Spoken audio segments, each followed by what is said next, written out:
Sana, kahit pag-like ng video at pag-follow sa kanila. Mm. Siyempre, pag-share. Kasi yung mga, ano nila, yung plano nila sa pag-vlog, hindi lang sa pang-sarili. Tutulong sila soon kapag sila ay sisikap.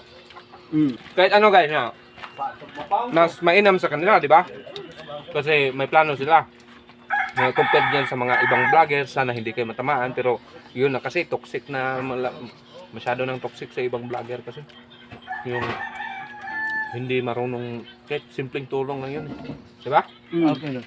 Salamat So, pumunta sila sa amin dito, tapos tinanong ko kung anong plano nila kapag sila, hindi naman sisikat, yung kapag magsahod na, Mm. kahit hindi sisikat, tama-tama lang. Ang plano nila ay tutulong sa mga nangangailangan. Ayun, kahit lang bigas, ulam, wala. Mm. Malaking tulong na yun sa kanila eh. Pero sa atin ngayon, masasabi natin na, maliit na halaga yan. Pero, kapag ikaw makatanggap na ikaw ang walang-wala, malaking halaga na yun sa'yo. Kahit anong narating namin ni Borloloy guys. Kaday guys. Ginamos pa rin.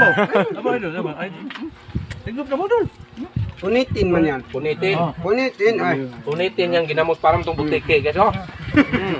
Tapos na yung ulo kaya. Mabusan ng ID. May ID. Kasama yung kilo. National ID. Ikaw dong ha. Makinig na. No. Ilang beses na yan. Siya lang siya sa akin. Ay, hindi pwede. Hindi nga pwede. Ito na lang yung Ang dami mo lang kinain. Tanga ka. Ang dami pa eh. Siya ba yun eh? Ano yan? Ito pong padong. Ba't ang tatlo sa'yo? Wala. Hindi. Ito di yan.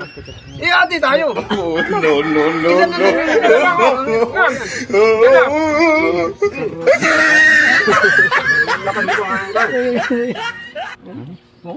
Nag-video pa pati si Nimrap.